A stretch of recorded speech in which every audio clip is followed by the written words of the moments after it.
Hi everyone, स्वागत करती हूँ आप सभी का टीचिंग गोल्स के इस लर्निंग प्लेटफॉर्म पर। उम्मीद करती हूँ आप सभी लोग बहुत अच्छे होंगे। मैंने आप सभी के लिए यहाँ पर एचटेट और सीटेट के लिए सीडीपी यानी कि बाल विकास की क्लासेस को शुरू कर रखा है।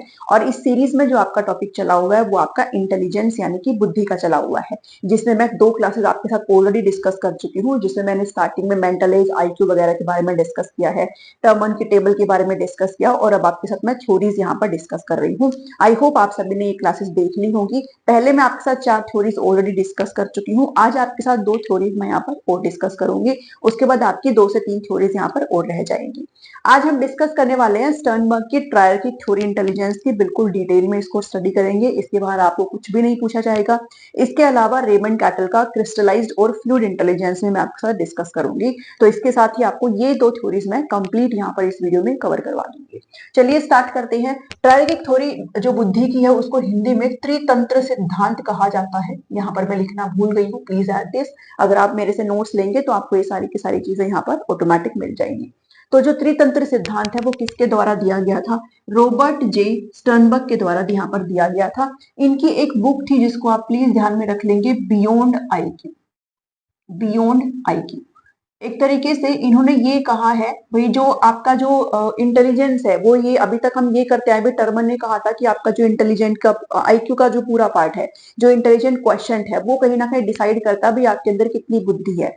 जबकि इन्होंने ये कहा, इन्होंने एक तरीके से अपोज किया है और ये कहा कि जरूरी नहीं है, ठीक है, कि किसी का अगर आईक्यू ज्यादा है तो वो ही अपने जीवन में सक्सेसफुल रहेगा, या फिर किसी का आईक्यू कम है तो फिर वो अपने जीवन में सक्सेसफुल नहीं हो पाएगा। ऐसा कुछ जरूरी नहीं है, ठीक है। तो इन्होंने इस थ्योरी को सक्सेसफुल इंटेलिजेंस थ्योरी भी यहाँ पर कहा है, ठीक है। सफल बुद्धि का सिद्धांत भी इस थ्योरी को यहाँ पर कहा गया। हिंदी में भी प्लीज लिख लीजिएगा, सफल बुद्धि का सिद्धांत। सफल बुद्धि सिद्धांत भी इसको यहाँ पर कहा गया है।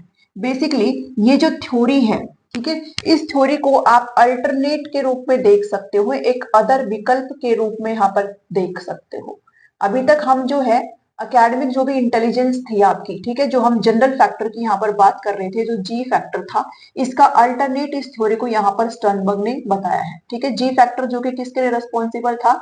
जो कि आपकी एकेडमिक इंटेलिजेंस थी उसकी यहाँ पर बात करी गई थी, जो कि सभी इंडिविजुअल के अंदर यहाँ पर पाया जाता है, ठीक है। तो इन्होंने कहा यहाँ पर कि ये जो जी फैक्टर है, इसके अलावा भी आप इस तरीके से भी जा सकते हो भाई, बुद्धि का एक विकल्प के तौर पर इन्होंने इस अपनी थ्योरी को दिया है, ठीक है। जिसमें इन्होंने जो बुद्धि है, इन्होंने कहा कि जो बुद्धि है बेसिकली वो सिर्फ जी फैक्टर नहीं बल्कि एक तरीके से 3 प्रकार की एबिलिटीज की बात करी गई है। इन्होंने बुद्धि को 3 टाइप्स में यहाँ पर कैटेगराइज किया है, और आप कह सकते हो 3 कंपोनेंट्स में, या फिर आप कह सकते हो 3 घटकों में इन्होंने यहाँ पर बुद्धि को डिवाइड किया है। और इसके अलावा इन्होंने ये भी कहा कि एक बहुत ही सक्सेसफुल इंसान वो माना जाएगा जो इन तीनों ही बुद्धियों में बैलेंस करता हुआ चलेगा, ठीक है, यानी कि एक तरीके से संतुलन बना करके चलेगा। तो जो 3 घटक यहाँ पर इन्होंने बताए हैं, प्लीज ध्यान रखिएगा, ये नाम बहुत जरूरी है आपको याद रखना। इसके अलावा इनके सब कंपोनेंट्स भी आपसे पूछे जाते हैं। तो एचटेट के अंदर सीधे तौर पर आपसे जो सब कंपोनेंट्स है, जो उप घटक है, वो भी आपसे बहुत बार पूछे गए हैं। तो ये नाम ध्यान में रखिएगा, कौन से कंपोनेंट है और कौन से इनके सब कंपोनेंट्स है, ठीक है। चलिए, अगर पहली बार बात करूं, सबसे फर्स्ट टाइप वो है आपका एनालिटिकल, या फिर ये इसी का ही नाम है कॉम्पोनेंशियल। आपको किसी भी नाम से यहाँ पर पूछ सकते हैं, एनालिटिकल या फिर कॉम्पोनेंशियल इंटेलिजेंस। सेकेंड रहेगी क्रिएटिव या फिर एक्सपीरियंसल, ठीक है, intelligence. And third one is practical या फिर कॉन्टेक्सचुअल इंटेलिजेंस। ये बुद्धि के 3 प्रकार यहाँ पर बताए हैं स्टर्नबर्ग ने, और आप कह सकते हो कि 3 घटकों के बारे में यहाँ पर बात करी है। जिसमें एनालिटिकल का मतलब विश्लेषणात्मक है, हिंदी में भी यहाँ पर आप सभी को लिख दिया गया है। तो प्लीज हिंदी मीडियम वाले भी इस चीज को कंसिडर जरूर कर लीजिएगा। स्टार्टिंग करते हैं हम नंबर 1 से। इस फर्स्ट इंटेलिजेंस से जो पहली बुद्धि है जो स्टर्नबर्ग ने बताई है, इसके बारे में डिस्कस करेंगे। चलिए, अब देखिए, एनालिटिकल का मतलब क्या होता है? एनालाइज करना किसी भी चीज को, ठीक है। जब आप कोई क्वेश्चन करते हो तो आप एक बारी उस पर रिफ्लेक्ट करते हो, आप उस पर विश्लेषण करते हो, एनालाइज करते हो कि भाई मैं जो है कितना सही हूँ, कितना यहाँ पर गलत हूँ। इसी तरीके से यहाँ पर जब भी आपके सामने कोई भी प्रॉब्लम होती है तो आप उसको क्या करते हैं? एनालाइज करते हैं। और एनालाइज का मतलब क्या है? आप उसको पार्ट्स में तोड़ करके देखते हैं, ठीक है। तो ये जो बुद्धि है आपकी, वो आपकी कहाँ पर काम आती है? वो आपकी एकेडमिक इंटेलिजेंस में काम आती है। मीन्स आप कह सकते हो कि स्कूल के अंदर जो भी आपकी प्रॉब्लम्स आप यहाँ पर सॉल्व सॉल्व कर रहे होते हो, विद्यालय के अंदर आप जो भी चीजें पढ़ रहे होते हो, वहां पर आपको ये वाली बुद्धि जो है वो काम में आती है। ठीक है, तो 3 प्रकार की बुद्धि में जो एकेडमिक इंटेलिजेंस मानी गई है, जो शैक्षणिक बुद्धि यहाँ पर मानी गई है, वो कौन सी, एनालिटिकल या फिर कॉम्पोनेंशियल बुद्धि यहाँ पर मानी गई है। ठीक है, तो ध्यान दीजिएगा, ये बुद्धि वो बुद्धि है जो आपको स्कूली प्रॉब्लम्स में, जो स्कूल के अंदर जो आप बुक्स के अंदर जो समस्याएं आप करते हो उनको आप सॉल्व करते हो इस पर्टिकुलर बुद्धि के अकॉर्डिंग, इसलिए इसको एकेडमिक इंटेलिजेंस भी कहा गया है। ओके, यहाँ पर हम क्या करते हैं कि किसी भी प्रॉब्लम्स को हम पार्ट्स में तोड़ करके करते हैं, क्योंकि एनालिटिकल का मतलब भी क्या है, एनालाइज करना, और you can say break down into parts, और कॉम्पोनेंशियल का क्या है, कंपोनेंट्स में तोड़ करके करना, उनके छोटे छोटे पार्ट्स में तोड़ करके और आप उनको समझते हो। ठीक है, जैसे कोई अगर मैथ्स का आपके सामने कोई कॉम्प्लेक्स प्रॉब्लम है, तो उसको आप छोटे पार्ट्स में तोड़ करके और फिर आप ध्यान में लाते हो कि भाई कोई फॉर्मूला है जिसके तहत आप इस चीज को यहाँ पर सॉल्व कर सकते हो। तो इसमें आपको इतना ही चीजें ध्यान में रखना है कि आपका जो प्रेजेंस ऑफ माइंड है, ठीक है, आपका जो प्रेजेंस ऑफ माइंड है, और यू कैन से आप जो है अपनी प्रॉब्लम को लॉजिकली, ठीक है, लॉजिकली थिंक करते हुए करते हो, यानी कि तर्क के साथ आप क्या करते हो, चिंतन करते हो और आप अपनी प्रॉब्लम जो है, जो समस्या उसको सॉल्व करते हो। ये जो बुद्धि है आपकी, उसको क्या माना जाता है, बुक स्मार्ट यहाँ पर माना जाता है। प्लीज ध्यान दीजिएगा, आप जितना मर्जी यहाँ पर इसको स्टार मान के चल सकते हो। ठीक है, तो ये जो बुद्धि है वो आपको एकेडमिक्स में हेल्प करती है, जो स्कूल के अंदर आप चीजें करते हो, जो प्रॉब्लम्स आप सॉल्व करते हो, उसमें आपको ये जो बुद्धि है वो हेल्प करती है, जिसमें आप अपनी प्रॉब्लम्स को ब्रेक डाउन करके तोड़ के यहाँ पर चल सकते हो। ठीक है, कुछ ऐसे शब्द हैं जो कि आपको यहाँ पर पता होने चाहिए, जिसके थ्रू आपको जो है ये सारी चीजें मतलब एक तरीके से कुछ ऐसे टर्म्स है, कुछ ऐसे शब्द है जिसके थ्रू आप इनको यहाँ पर कर सकते हो, और आपको पता चल जाएगा भाई ये वाले जो है वो इस बुद्धि के रिगार्डिंग है। ठीक है, जैसे आपसे यहाँ पर दिया गया जजमेंट, ठीक है, जजमेंट पास करना, ठीक है, जज करना, या फिर एकेडमिक प्रॉब्लम को सॉल्व करना आपको यहाँ पर दे देंगे। ओके, इसके अलावा यहाँ पर ब्रेक डाउन प्रॉब्लम्स को एनालाइज करना, ठीक है, एनालाइज करना, एनालाइज करना, ओके, कंपेयर करना, ये कुछ ऐसे शब्द हैं, ठीक है, एकेडमिक्स प्रॉब्लम, ये कुछ ऐसे शब्द हैं जो आपके इस पर्टिकुलर बुद्धि के अंतर्गत आते हैं। ठीक है, चलिए, जज करना मतलब एक तरीके से भाई निर्णय दे देना, ठीक है, एनालाइज करना मतलब क्या है भाई, विश्लेषण करना, कंपेयर मीन्स तुलना करना, और एकेडमिक प्रॉब्लम्स में जो आपकी शैक्षणिक समस्याएं होती हैं, ये सारे के सारे कुछ ऐसे कीवर्ड्स है जो आपके इस बुद्धि के अंतर्गत आती हैं। अगर इसके सब कंपोनेंट्स की बात करें, अगर इनकी उपघटकों की बात करें, तो 3 इसके उपघटक होते हैं। One is Meta component, second one is performance component, and third one is knowledge acquisition component. मैंने कंपोनेंट नहीं लिखा है, ठीक है, मेटा को हिंदी में मेटा ही बोलेंगे। परफॉर्मेंस प्रदर्शन होता है, और नॉलेज एक्विजिशन होता है ज्ञान अधिग्रहण करना। यानी कि जब आप कोई भी प्रॉब्लम को सॉल्व करते हो, तो सबसे पहले आप क्या करते हो, उसकी प्लानिंग करते हो। ठीक है, तो ये जो आपने योजना बनाई है, जो प्लान है, वो आपका मेटा के अंतर्गत आएगा। उसके बाद आप इस प्लान को क्या करते हैं, एग्जीक्यूट करते हैं, भाई आप उसको लागू करते हैं। प्लान बनाया है तो आप उसको अप्लाई भी तो करेंगे ना। तो परफॉर्मेंस के तहत क्या है कि आप उस प्लान को क्या करते हैं, एग्जीक्यूट करते हैं, उसको लागू करते हैं। और जब आप इतनी चीजें यहाँ पर कर रहे हैं, जब आप प्रॉब्लम को सोल्व कर रहे हैं, तो कुछ ना कुछ तो आप नया सीखेंगे ही। तो क्या आप यहाँ पर जो न्यू इन्फॉर्मेशन है, जो न्यू नॉलेज है, आप उसको क्या करते हैं, एक्वायर करते हैं। जो नया ज्ञान है उसको आप अधिग्रहण करते हैं, उसका आप अर्जन यहाँ पर करते हैं।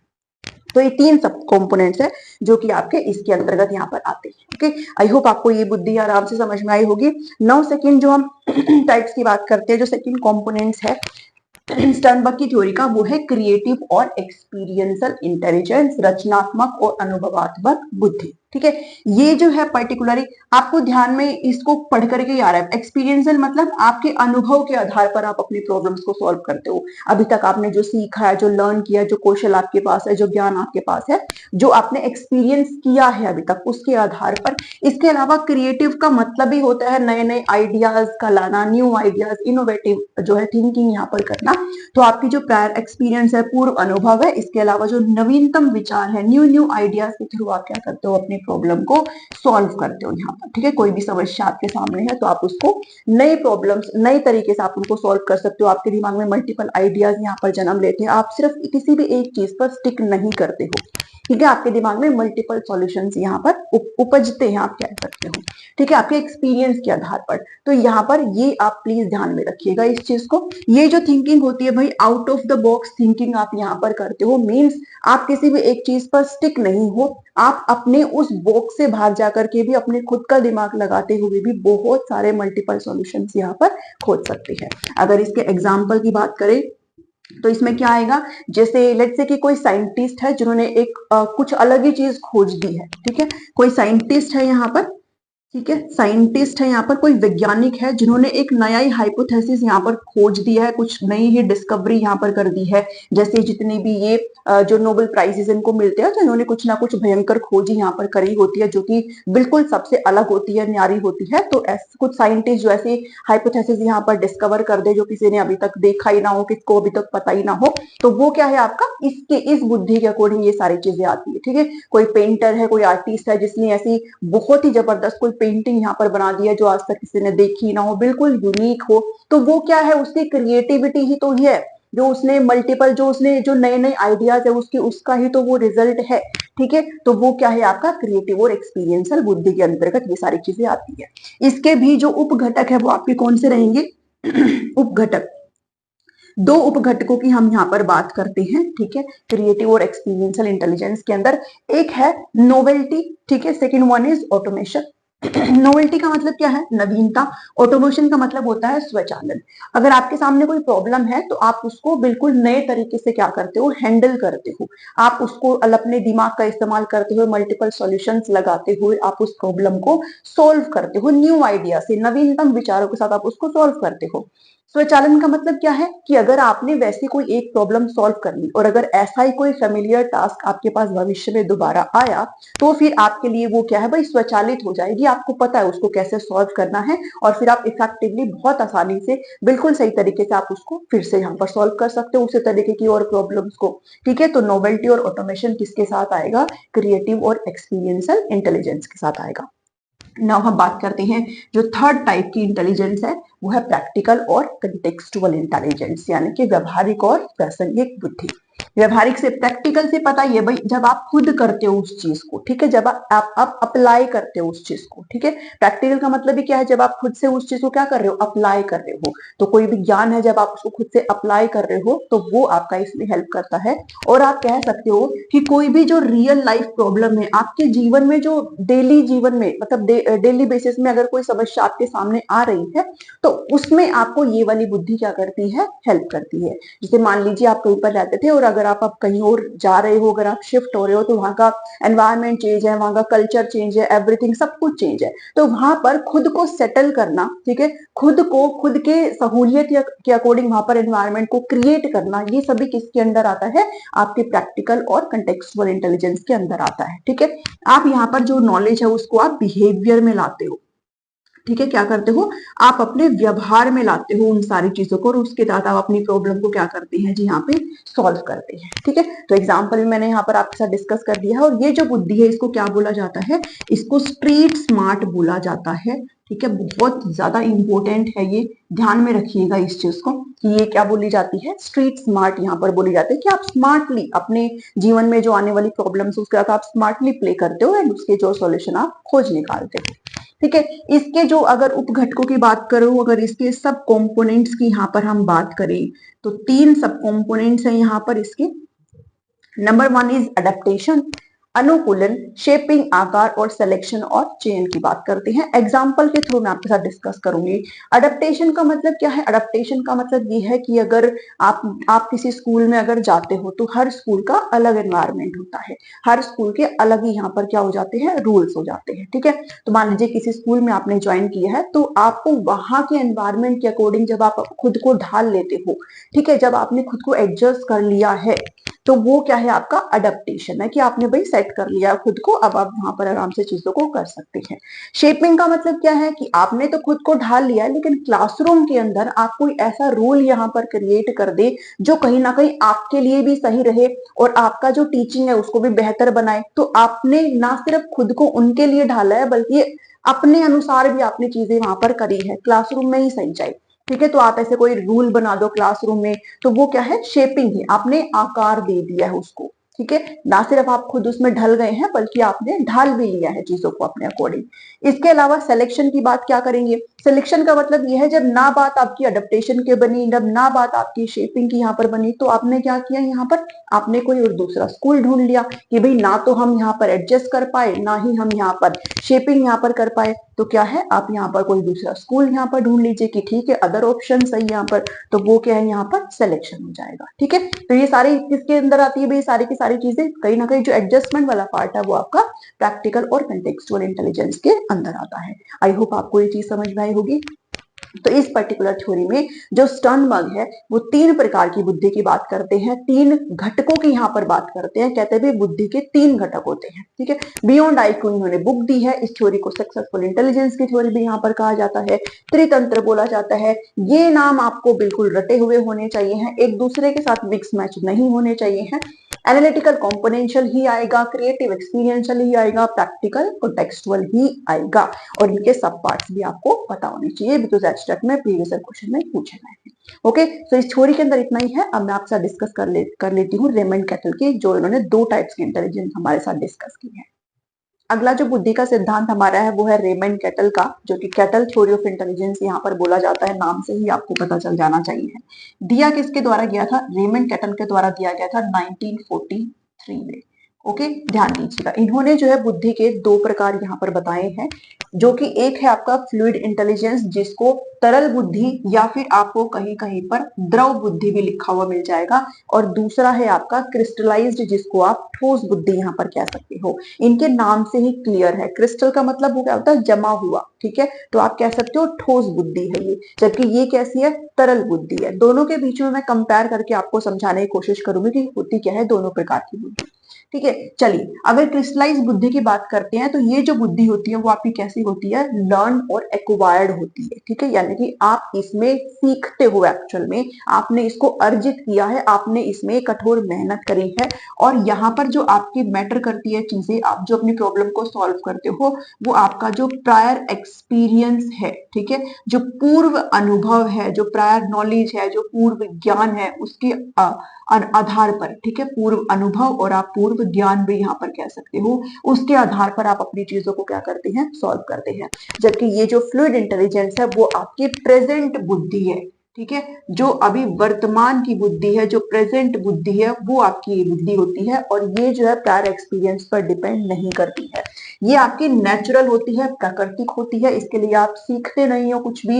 ये आपकी इनबोर्न होती है, जन्मजात होती है, या आप कह सकते हो ये आपकी हेरिडिटी से आपको मिली है, जो ट्रेट्स आपको अपने पेरेंट्स से मिली है, उसके थ्रू आपको ये बुद्धि आपको विरासत में यहाँ पर मिली है। तो ये नेचुरल है, इनबोर्न है, और यहाँ पर आपका जो प्रायर एक्सपीरियंस है, जो प्रायर नॉलेज है, वो यहाँ पर आपका मैटर नहीं करता, ये इस पर वर्क नहीं करती है।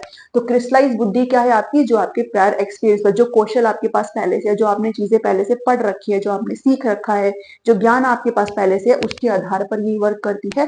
जबकि ये क्या है, ये आपकी नेचुरल है, और इनबोर्न जो आपके पास कैपेबिलिटी है, ठीक है, उसके आधार पर ये चीजें यहाँ पर आपकी वर्क करती है। इसके अगर डेफिनेशन की बात करें, तो यहाँ पर आपको एबिलिटी है, ठीक है, योग्यता है कि आप लॉजिकली तर्क के साथ आप यहाँ पर सोच सकते हो, इसके अलावा अपनी प्रॉब्लम्स को नई नई सिचुएशन में आप सोल्व कर सकते हो, लेकिन अपने पूर्व अनुभव के आधार पर आप सॉल्व नहीं करते हो, बल्कि आपके पास पहले से जो चीजें हैं उसके आधार पर आप सॉल्व करते हो। ठीक है, तो यहाँ पर ध्यान दीजिएगा, इसमें जो हमारी योग्यता है वो क्या है, जो कौशल आपके पास अर्जित है, जो ज्ञान आपने पहले से ग्रहण कर रखा है, जो कौशल आपने पहले से ही अर्जित कर रखा है, जो अनुभव आपके पास पहले से है, वो आपका यहाँ पर हेल्प करता है। इसमें अगर एग्जाम्पल की बात करें, जैसे कुकिंग, ठीक है, कुकिंग, भाई आपकी जो मदर है, हम सभी की जो मदर है, वो इतने टाइम से यहाँ पर खाना बना रही है, अगर एक टाइम पर हम उनसे पूछे तो अब वो बिल्कुल भी ऐसे नहीं सोचते कि इसमें इतना नमक जाएगा, इतना मसाला जाएगा, इसमें इतनी मिर्ची यहाँ पर जानी चाहिए है। चाहे आप उनसे 10 लोगों का खाना बनवाए, चाहे आप उनसे 4 का खाना बनवाए, तो उनको पता है भाई इसमें इस अमाउंट में सारी चीजें यहाँ पर जाएंगी। तो वो कहाँ से आया, क्योंकि उन्होंने वो बहुत टाइम से उनके पास उस चीज का एक्सपीरियंस है, उन्हें उस चीज को सीखा है। ठीक है, तो वो इसमें आ जाता है, कुकिंग का इसमें एग्जाम्पल है। या आप ले सकते हो जनरल नॉलेज, ठीक है। जनरल नॉलेज में मतलब क्या है, जो सामान्य ज्ञान है। अगर आप धीरे धीरे अपनी जो जनरल नॉलेज है वो बढ़ा रहे हो, धीरे धीरे आप चीजों को सीख रहे हो, तो कहीं ना कहीं आपकी जनरल नॉलेज क्या होगी, बढ़ेगी। तो वो भी क्या है, आपका स्किल, आपकी नॉलेज, आपका एक्सपीरियंस है जो कि आपके ज्ञान को बढ़ा रहा है। यहाँ पर अगर बात करें, यहाँ पर आप एग्जाम्पल एक तरीके से ले सकते हो, जैसे मान लीजिए अपने घर पर आपने कोई फर्नीचर का सामान मंगाया है और बिना किसी भी बुकलेट को देखे हुए, बिना किसी जो उसमें हेल्प के लिए आपको मैनुअल दिया होता है उसको देखे हुए, आप अपनी खुद की बुद्धि, जो प्रेजेंट में आपकी बुद्धि है, उसका इस्तेमाल करते हो। जब आप उसको असेंबल करने की कोशिश करते हैं तो वो आपका इसके तहत यहाँ पर आ जाता है। ठीक है, आप एग्जाम्पल में लेकर के चल सकते हो कि आप जब फर्नीचर को असेंबल यहाँ पर करते हो, ठीक है, बिना किसी मैनुअल हेल्प के। ओके, यहाँ पर ध्यान दीजिएगा, ये जो फ्लूइड बुद्धि है, वो जो यंग अडल्टहुड है, आप कह सकते हो जो 20s वाला जो टाइम है, 22 जो 30 वाला टाइम है, जो यंग अडल्टहुड है, इसमें बिल्कुल पीक पर होती है, मतलब बहुत ही ज्यादा क्या होती है, हाई होती है, और आप कह सकते हो ऊंचाई पर होती है। ठीक है, और जैसे जैसे एज आपकी जो है ज्यादा होती जाती है, वैसे वैसे ये क्या होती जाती है, डिक्लाइन होती जाती है, यानी कि कम होती जाती है। तो ये जो बुद्धि है वो आपकी जो यंग अडल्टहुड है, लाइक एडोलेसेंस टू जो अडल्टहुड वाली जो अवस्था है, ठीक है, उसमें ये पीक पर होती है, ज्यादा होती है, और उसके बाद जैसे जैसे एज किसी भी इंसान की होती जाएगी, वैसे वैसे जो फ्लूइड बुद्धि है वो कम होती जाएगी। जबकि ये क्या है, ये क्योंकि आपके एक्सपीरियंस पर आधारित करती है, ये आपकी लर्निंग पर आधारित करती है, और लर्निंग कभी भी आपकी डाउन नहीं होती है। तो इसलिए ये जो है वो उम्र के आधार पर, उम्र के अनुसार, और जैसे जैसे आपको एक्सपीरियंस होगा वैसे वैसे क्या होती जाती है, बढ़ती जाती है। ये जो है वो कम नहीं होती है, या तो बढ़ेगी या फिर क्या होती है, एक तरीके से स्टेबल हो जाती है, और आप कह सकते हो स्थिर होती जाती है। ये जो है कम नहीं होगी। ठीक है, क्योंकि आपने देखा भी होगा भाई, अगर आप एक जगह पर काम कर रहे हो, अगर आप कोई वर्किंग है अगर एक जगह पर, तो अगर उनको 20 साल वहां पर हो गए, 10 साल हो गए, तो कहीं ना कहीं उस काम के अंदर वो बहुत माहिर हो जाते हैं, तो वो चीज कम नहीं होती है उनकी। तो ये जो लर्निंग वाली चीज है, ये जो स्किल है, ये जो एक्विजिशन है, वो सारी क्या है, इंक्रीज होती जाती है, ये डिक्लाइन नहीं होगी। जबकि ये वाली जो बुद्धि है वो आफ्टर 20s जो है वो कहीं ना कहीं कम होती चली जाती है, जैसे जैसे उम्र किसी भी इंसान की कम होती, ज्यादा होती जाती है। ठीक है, तो ये फ्लूइड इंटेलिजेंस है, और ये क्या है, क्रिस्टलाइज इंटेलिजेंस है, जिसके बारे में रेमंड कैटल ने यहाँ पर बात करी है। आई होप आपको ये दोनों चीजें यहाँ पर समझ में आया होगा। इस वीडियो में इतना ही है। अब मैं आपके साथ नेक्स्ट वीडियो में नई जो टाइप्स है, सॉरी नया जो थ्योरी है वो आपके साथ डिस्कस करूंगी। अभी हमारे 3 थ्योरी यहाँ पर और रह जाते हैं। अगर आपको मेरी ये वीडियो अच्छी लगती है तो आप इनको प्लीज लाइक करिएगा, और चैनल पर नए हैं तो सब्सक्राइब प्लीज कर लीजिएगा। इन सभी क्लासेस का प्लेलिस्ट का लिंक मैंने इस वीडियो के डिस्क्रिप्शन में डाल दिया है। इसके अलावा आपको अगर इनकी प्रैक्टिस करनी है तो अलग से आपको एक प्लेलिस्ट यहाँ पर मिल जाएगा, जिसमें मैंने एमसीक्यूज आपको करवा रखे हैं। ठीक है, वो है पिछले साल का। मैं नए जो एमसीक्यूज है आपको ये इनके खत्म होने के बाद जो है स्टार्ट करूंगी, जिसमें मैं आपके साथ नए क्वेश्चंस यहाँ पर डिस्कस करूंगी। तब तक आपको उन क्वेश्चंस को जरूर बना लेना है। तो उन क्वेश्चंस का जो प्लेलिस्ट का लिंक है वो इस वीडियो के डिस्क्रिप्शन में ही आपको मिल जाएगा। अब मैं आपसे मिलती हूँ नेक्स्ट वीडियो में। Thank you, thanks for watching.